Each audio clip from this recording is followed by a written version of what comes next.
Outside the car, Hamas fighters and a huge crowd. Huddled inside, 3 Israeli hostages. Handed over to the Red Cross on their way back to their families after more than a year in captivity.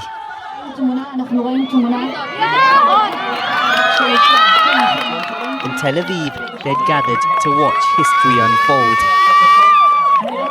I just can't believe that this day is finally here and that it didn't come already a long time ago as well. I just can't imagine what these girls have gone through and can't wait to have them back in our arms.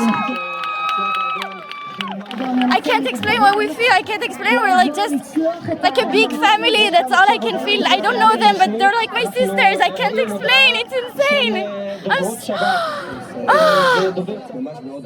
Amongst those freed today, Emily Damari, a British-Israeli dual national and a Tottenham Hotspur fan, kidnapped on October the 7th from kibbutz Kfar Aza.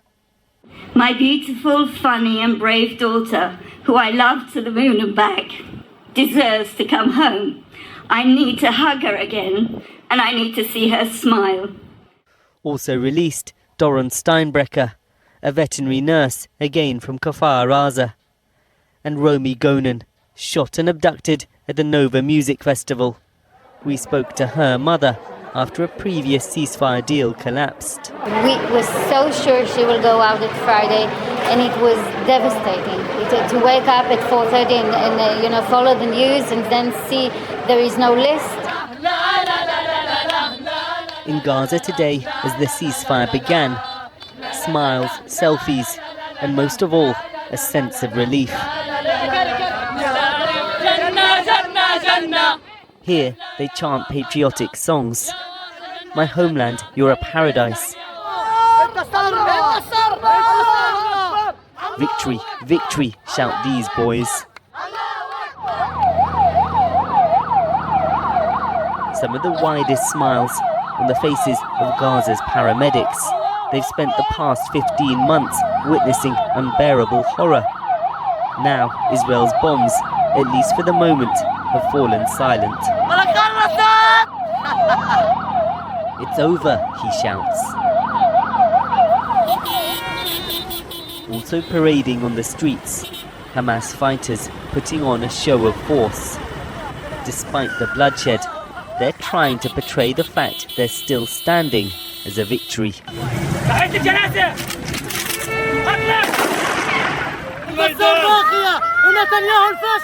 We remain.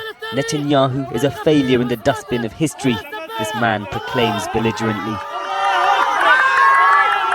But much of Gaza now resembles an apocalyptic wasteland. Displaced families today began to return to the north of the Strip.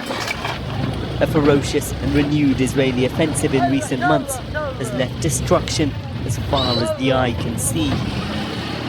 Sami Barakat has come to see what's left of the 3 apartments and supermarket his family once owned.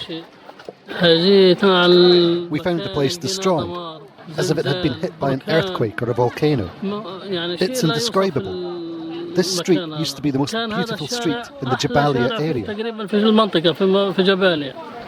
Practically Gaza's entire population has been forced out from their homes. Sami's daughter Aya is wondering whether to pitch a tent on the ruins of their house.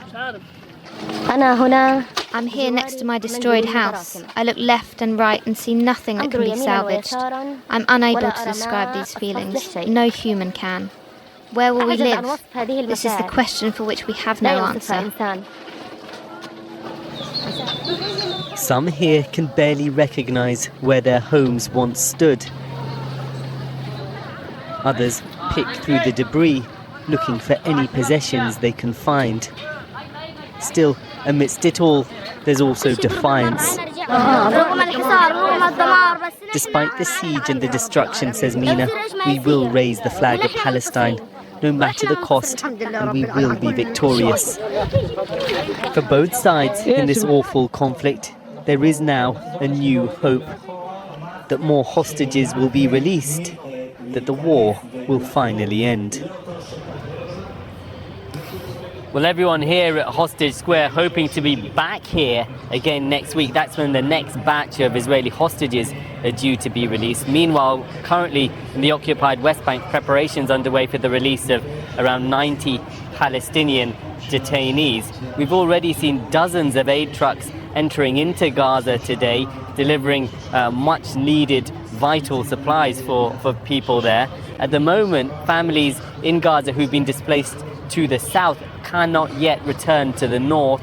They'll be able to do that next week. But there are still concerns about how long this ceasefire will last, particularly whether it will go beyond the first 6-week phase. Ultra-nationalists here in Israel insist on trying to defeat Hamas militarily, whatever that might mean. You can see from the images today, though, the group's still very much on the ground there.